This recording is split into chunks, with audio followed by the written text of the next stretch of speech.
Hello बच्चों, रसायन विज्ञान क्लास 10 लेसन धातुएं तथा अधातुएं से पार्ट 7 आज हम लेकर आए हैं। इसमें प्रगलन के बारे में स्टडी हम लोग करेंगे। हम लोग धातुओं के निष्कर्षण के विषय में अध्ययन कर रहे हैं। धातुओं के निष्कर्षण में जैसा कि थोड़ा सा बच्चों को रिवाइंड करा दिया जाए कि धातुओं के निष्कर्षण के कई पद हैं। पहला जो पद था वो अयस्क का पीसना था। अयस्क का पीसना कैसे? बारीक चूर्ण में पीसना। पीसने के बाद हम क्या करते हैं? इस अयस्क का सांद्रण करते हैं। दूसरा जो पॉइंट था वो क्या था? सांद्रण। सांद्रण हम मुख्य 4 प्रकार से कर सकते हैं, 4 विधियों से। पहला था गुरुत्वीय पृथक्करण, दूसरा फेन प्लवन या इसको झाग प्लवन भी कहते थे, और तीसरी जो विधि थी सांद्रण की वो थी चुंबकीय पृथक्करण, और चौथी विधि थी रासायनिक विधि। इन सभी विधियों के बारे में हम लोगों ने अध्ययन कर लिया है। बच्चों ने नोट्स भी बना लिया होगा इस पर। तीसरा जो पॉइंट था वो था निस्तापन। निस्तापन सांद्रित अयस्क यानी इस विधि से चाहे प्राप्त हुआ अयस्क हो, चाहे इस विधि से हो, चाहे इस विधि से हो, चाहे इस विधि से हो, इन सब से प्राप्त अयस्क को हम सांद्रित अयस्क कहते हैं। निस्तापन हम सांद्रित अयस्क का करते हैं। या तो हम उसका निस्तापन करेंगे और या भर्जन करेंगे। निस्तापन में क्या होता था कि अयस्क को उसके गलनांक से कम परंतु उच्च ताप, अर्थात 100 डिग्री यदि गलनांक है तो 99 तक इसको ले जाएंगे, इसके ऊपर नहीं जाएंगे। और यहाँ पर एक इम्पॉर्टेंट चीज़ थी, O2 की एब्सेंस थी, O2 प्रेजेंट नहीं थी, यानी ऑक्सीजन की अनुपस्थिति में अयस्क को उसके गलनांक के नीचे उच्च ताप पर गर्म करते हैं। इस प्रक्रिया को निस्तापन कहते हैं। इसमें क्या होता था, जो कार्बोनेट होते थे और जो हाइड्रोक्साइड होते थे वो काहे में चेंज हो जाते थे? ये चेंज हो जाते थे ऑक्साइड में। जैसे यहाँ पे Mg मैग्नीशियम कार्बोनेट हमने लिया था तो मैग्नीशियम का ऑक्साइड बन जाता है, कार्बन डाइऑक्साइड निकल जाएगा। और एल्युमिनियम का हाइड्रोक्साइड लिया था तो ये एल्युमिनियम का ऑक्साइड बन जाएगा, Al2O3 होता है एल्युमिनियम का ऑक्साइड जब, और साथ में इसके जल निकल जाएगा इसमें। अर्थात निस्तापन विधि में कार्बोनेट ऑक्साइड में बदल जाते हैं, हाइड्रोक्साइड ऑक्साइड में, कुल मिला के सब चीज़ें ऑक्साइड में बदल जाती हैं। अब देखें बच्चे, भर्जन में क्या होता है? भर्जन विधि जो है इसमें निस्तापन विधि के समान ही हम कार्य करते हैं, लेकिन थोड़ा सा इसमें एक इम्पॉर्टेंट अंतर है। वो क्या है? वो है ऑक्सीजन की उपस्थिति। वहाँ ऑक्सीजन नहीं थी, यहाँ पर ऑक्सीजन उपस्थित रहेगी। बाकी गलनांक के नीचे ही गर्म करेंगे और उच्च ताप पर गर्म करेंगे, ये चीज़ हम ध्यान रखेंगे। तो ऑक्सीजन की उपस्थिति में अयस्क को, कौन से अयस्क को? सांद्रित अयस्क को, जो इन चारों विधियों में से किसी एक विधि द्वारा प्राप्त हुआ है, उसको हम क्या करेंगे? भर्जन करेंगे। भर्जन में क्या होता है?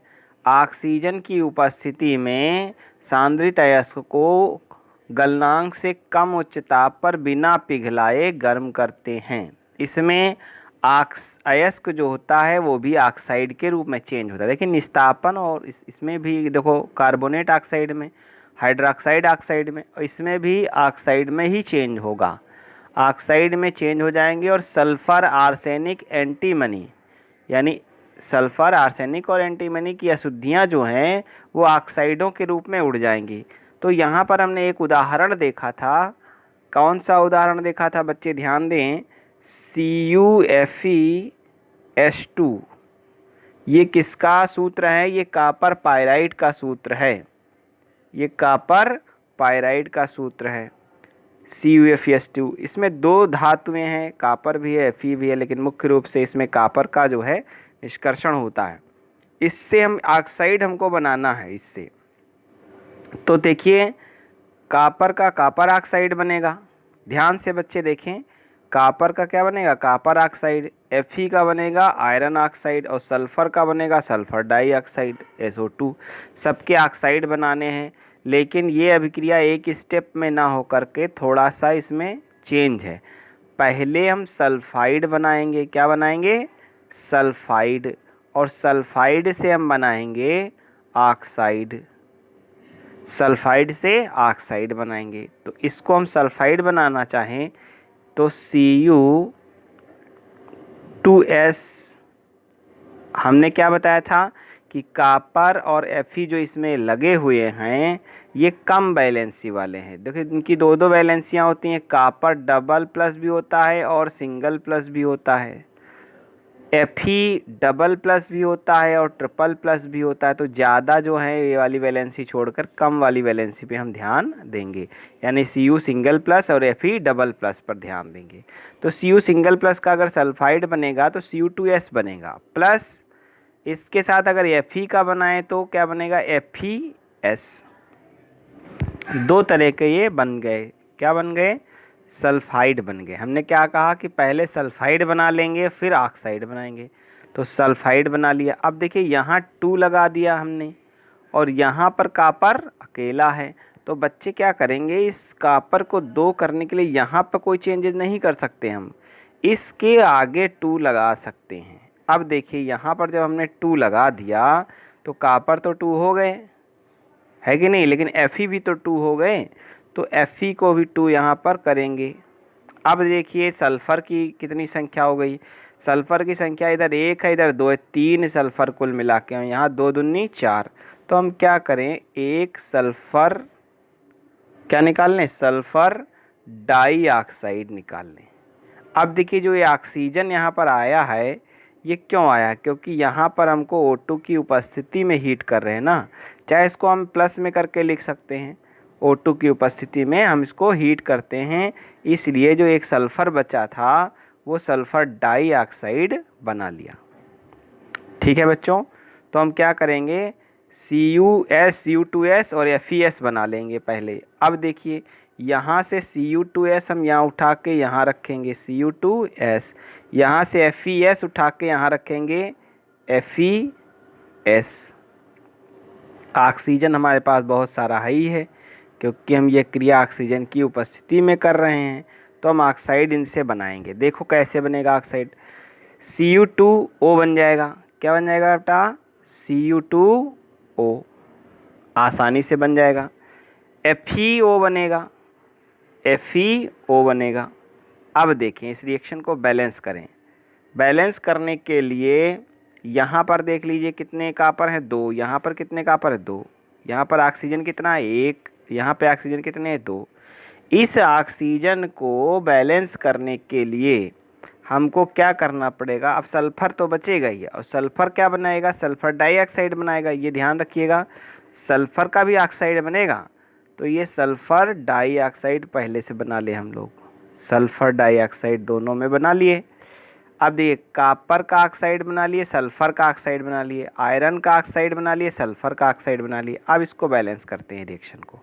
बैलेंस करने में क्या हम ध्यान देंगे कि यहाँ पर अगर हम 2 लगा दें, यहाँ आगे यहाँ 2 लगा दें, तो 2 लगाने से हमारे कॉपर कितने हो जाएंगे, 4। कॉपर कितने हो जाएंगे, 4। ऑक्सीजन कितने, 2। 2 2 4 ऑक्सीजन है। अब ये देखिए, ये कॉपर यहाँ से 2 दूनी 4 हो गए, तो यहाँ भी तो 2 लगाना पड़ेगा। जब यहाँ पे हम 2 लगा दिए हैं तो सल्फ़र 2 हो गए हैं। सल्फ़र कितने हो गए, 2। ये सल्फ़र है, ये सल्फ़र कितने हो गए, 2। तो इस सल्फ़र को भी 2 करना पड़ेगा। अब देखिए, सल्फ़र 2 इधर हैं, सल्फ़र 2 इधर हैं, कॉपर 4 इधर हैं, कॉपर 4 इधर हैं। अब ऑक्सीजन को केवल बैलेंस करना है। तो 2 ऑक्सीजन और 2 दूनी 4 ऑक्सीजन, कुल कितने ऑक्सीजन है, 6 ऑक्सीजन। तो यहाँ पर हम क्या लगा दें, 3 लगा दें, है ना। 3 लगा देंगे तो 6 ऑक्सीजन परमाणु हो जाएंगे, 3 दूनी 6 ऑक्सीजन परमाणु। अब इसको ध्यान से बच्चे देखते रहें। FeSO FeO। अब देखो यहाँ पर कहाँ पे दिक्कत है बच्चों को, ऑक्सीजन में यहाँ भी दिक्कत होगी। यहाँ 3 है ऑक्सीजन, यहाँ भी कितने हैं, 2। बाकी सब चीज़ तो ठीक है। ऑक्सीजन यहाँ पर क्या है, 3 है, यहाँ पर है 2। तो सबसे पहले हम क्या करते हैं, इसको 2 यहाँ पे लगा लेते हैं, 4 हो गए। ऑक्सीजन 2 2 4 हो गए। जैसे ही 2 यहाँ हमने Fe के पास लगाया, क्यों, क्योंकि सम संख्या में था, 3 थे, 3 तो सम बराबर होता ना कभी। 3 परमाणु को हम यहाँ पे 3 कहाँ कर पाएंगे इसको, या तो हम इसको 2 करें, या तो 4 करें, या तो 6 करें। इसलिए हम इसको 2 और बढ़ा रहे हैं, इस ऑक्सीजन परमाणु को 2 लगा के। जब 2 हम और बढ़ा रहे हैं तो यहाँ पर 2 2 4 हो जाएंगे। तो हम क्या करेंगे, इसको 4 2 यहाँ लिख के 4 कर सकते हैं, लेकिन अभी इसको हम नहीं करेंगे। बढ़ कौन सी चीज़ गई, Fe बढ़ गई। ऑक्सीजन को हमने बढ़ाया, उद्देश्य हमारा ऑक्सीजन को बढ़ाना था, लेकिन बढ़ क्या गया, Fe बढ़ गया। अब यहाँ पर 2 लगा के हम इस Fe को बैलेंस करेंगे। सल्फ़र भी तो 2 हो गए इधर, जब सल्फ़र 2 हो गए तो यहाँ पे 2 करेंगे। अब 2 दूनी 4 ऑक्सीजन और 2 ऑक्सीजन यानी 3 यहाँ पर भी लगेगा। इस तरह से ये रिएक्शन होगी। बच्चे इसको दोबारा से देखें, समझें। इसके बाद बच्चों एक और, इसमें 2 रिएक्शन और थी। सल्फ़र की ऑक्सीजन से सल्फ़र डाइऑक्साइड, आर्सेनिक की ऑक्सीजन से आर्सेनिक ऑक्साइड ट्राईऑक्साइड करके बनेगा। तो ये जो रिवीजन था ये बच्चों को क्लियर कर दे रहा होगा कि क्या हमारे मस्तिष्क में एक सीरियल से, सीक्वेंस से ये चीज़ें फिट हो रही हैं। बच्चे खुद को जो है एनालाइज करें, समझें। और अब चलते हैं हम प्रगलन की तरफ, ठीक है। अब हम चलते हैं प्रगलन की तरफ। देखो बच्चों, प्रगलन अगला है, इसका जो है स्मेल्टिंग इसको बोलते हैं इंग्लिश में। अयस्क जो भी होता है उस अयस्क में हम क्या मिलाते हैं, कोक मिला देते हैं। देखिए, ये प्रोसेस अलग अलग तरीके अयस्कों के साथ की जाती है। ये कोई ज़रूरी नहीं है कि निस्तापन, भर्जन, प्रगलन प्रत्येक अयस्क के साथ होगा, नहीं। जैसी ज़रूरत हमको होगी उस प्रकार का हम उपयोग करेंगे, उस प्रकार का सिस्टम हम उपयोग करेंगे। यदि ऑक्साइड, सल्फ़र, आर्सेनिक आदि की अशुद्धियाँ हैं तो भर्जन करना पड़ेगा। केवल ऑक्साइड बना के काम चल जाएगा तो उसका निस्तापन ही करके काम चल सकता है। यदि कुछ अयस्क में ऐसी अशुद्धियाँ हैं जो मेल्ट ही नहीं हो रही हैं, पिघल ही नहीं रही हैं, यानी वो गलती नहीं है, तो हम क्या करते हैं, उसका प्रगलन करते हैं। प्रगलन क्या प्रोसेस है, अयस्क लेंगे और अयस्क में हम मिला देंगे कोक। कोक कार्बन का ही रूप होता है, और उसमें मिला देंगे गालक। देखिए, गालक क्या चीज़ है ये भी हम पढ़ेंगे भी। इन तीनों चीज़ों को जब मिला देते हैं तो गालक क्या कार्य करता है, अयस्क में उपस्थित अगलनीय अशुद्धियों को, जो नहीं गल रही हैं अशुद्धियाँ, उनको ये गला देता है। और कोक यहाँ पर अब वो कर देता है, ऑक्साइड में परिवर्तित कर देता है किसको, अयस्क को। तो यहाँ पर हम ध्यान देंगे कि अयस्क जो भी है उसके अंदर जो अशुद्धियाँ हैं उनको हम क्या कहते हैं, गैंग। अशुद्धियों को क्या कहते हैं, गैंग। वो गैंग में कोई ऐसी चीज़ है जिसको पिघलाते पिघलाते थक चुके हैं, लेकिन वो चीज़ गल नहीं रही है, तो उसको हम क्या करेंगे, गालक मिलाकर उसको गलने के योग्य बना देंगे। और ये अपचायक का कार्य करेगा। कोक कैसा कार्य करेगा, अपचायक का। यहाँ पे लिख लें बच्चे, अपचायक का कार्य करेगा। आक्सीकारक अपचायक पहले हम बच्चों को बता भी चुके हैं, थोड़ा बच्चे वहाँ से रिवीजन करें ताकि और ज़्यादा क्लियर हो जाए। तो अयस्क में कोक गालक मिलाकर इसको हम गर्म करेंगे तो हमें 3 चीज़ें प्राप्त होंगी। एक तो प्राप्त होगी धातु, दूसरी चीज़ प्राप्त होगी धातु मल, और तीसरी चीज़ें गैसें हैं, कुछ व्यर्थ गैसें निकलेंगी, वो प्राप्त होंगी। ये है प्रोसेस प्रगलन का। प्रगलन में ऐसी अशुद्धि पाई जाती है जो मेल्ट नहीं होती, गलती नहीं है, तो उसमें गालक मिलाते हैं, उचित गालक। उचित गालक देखिए यहाँ पर देख लीजिए, इसको प्रगलन कैसे लिखना है। अयस्क में कोक कार्बन तथा उचित गालक, एक ही चीज़ है, कोक ही लिखें या आबलिक में कार्बन लिख सकते हैं बच्चे, तथा उचित गालक मिलाकर गलनांक से उच्च ताप पर गर्म करना प्रगलन कहलाता है। अयस्क कोक गालक को मिलाकर गर्म किया जाता है तो धातु धातुमल और गैसें प्राप्त होती हैं। ठीक है, अब आइए बच्चे समझ लें गालक क्या होता है। गालक होते हैं वह पदार्थ, गालक होते हैं जो अयस्क में उपस्थित, गालक वह पदार्थ होते हैं जो अयस्क में उपस्थित अगलनीय अशुद्धियों के साथ या गैंग के साथ क्रिया करके उन्हें धातुमल में परिवर्तित कर दें। धातुमल का मतलब बेकार चीज़ें, धातु का मल, मल जो बेकार होता ही है, धातु का मल यानी धातु के अंदर जो बेकार चीज़ें हैं उनको धातुमल में परिवर्तित करता है कौन, गालक। अब देखिए उचित की बात की गई थी, तो उचित का मतलब है अशुद्धियाँ 2 प्रकार की हो सकती हैं। अशुद्धियाँ 2 प्रकार की हो सकती हैं, या तो अम्लीय अशुद्धि हो या क्षारीय अशुद्धि हो। ठीक है, अम्लीय अशुद्धि को हम SiO2 के रूप में यहाँ पर दर्शाए हैं और क्षारीय अशुद्धि को FeO के रूप में दर्शाए हैं। तो यहाँ पर ऐसी अशुद्धियों को दूर करने के लिए हम विपरीत गालक लगाएंगे। जैसे अम्लीय अशुद्धि दूर करनी है तो हम इसके साथ क्षारीय गालक का प्रयोग करेंगे। इसके साथ कौन से गालक का प्रयोग करेंगे, क्षारीय गालक का, क्षारीय गालक। और क्षारीय अशुद्धि है तो अम्लीय गालक का प्रयोग करेंगे। ये बात बच्चे समझ रहे हैं, जहाँ पर अम्लीय शुद्धि है वहाँ पर क्षारीय गालक का प्रयोग करेंगे, जहाँ पर क्षारीय शुद्धि है वहाँ पर अम्लीय गालक का प्रयोग करेंगे। और बच्चे साफ साफ ये बात जानते हैं कि अम्ल और क्षार की जब क्रिया होती है तो लवण बनता है जो कि उदासीन होता है, और इसको हम इसी प्रोसेस में क्या करते हैं, मेल्ट करा सकते हैं। ये धातुमल बन जाएगा और इसको हम क्या करेंगे, गला सकते हैं। ये भी अगलनी था, अब ये गल जाएगा। तो देखिए फ्लक्स कहते हैं गालक को, और धातुमल स्लैग होता है। गालक 2 प्रकार के होते हैं, एसिडिक फ्लैक्स और बेसिक फ्लैक्स, यानी अम्लीय गालक और क्षारीय गालक। तो बच्चे पहले अम्लीय गालक समझ लें।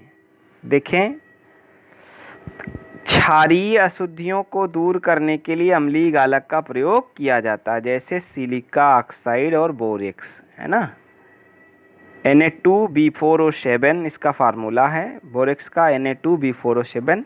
तो यहाँ पर बोरेक्स और या सिलिका का उपयोग करेंगे। कैसे, देखें बच्चे, FeO ये एक क्षारीय अशुद्धि है, ये गल नहीं रही है, तो हम इसको पता लगा लिए इसमें कि ये क्षारीय शुद्धि है, तो हम इसमें अम्लीय गालक मिला देंगे SiO2, तो बनेगा FeSiO3। ये आयरन सिलिकेट बनेगा, आयरन सिलिकेट। कुछ नहीं होगा, ये ऑक्सीजन आके यहाँ जुड़ जाएगा, ये O2 था, ये O3 हो जाएगा, Si बीच में रह जाएगा। इसको हम कहेंगे धातु मल। धातु अलग है लेकिन ये अशुद्धि थी, इसको हम धातुमल कहेंगे। अब देखिए इन दोनों की जब रिएक्शन हो जाएगी तो ये जो धातुमल बनेगा ये बाहर निकाल लिया जाएगा। ठीक है, तो इन ऐसी अशुद्धियों को शुद्ध करने के लिए हम अम्लीय गालक का प्रयोग करते हैं। अब आती है बात क्षारीय गालक की।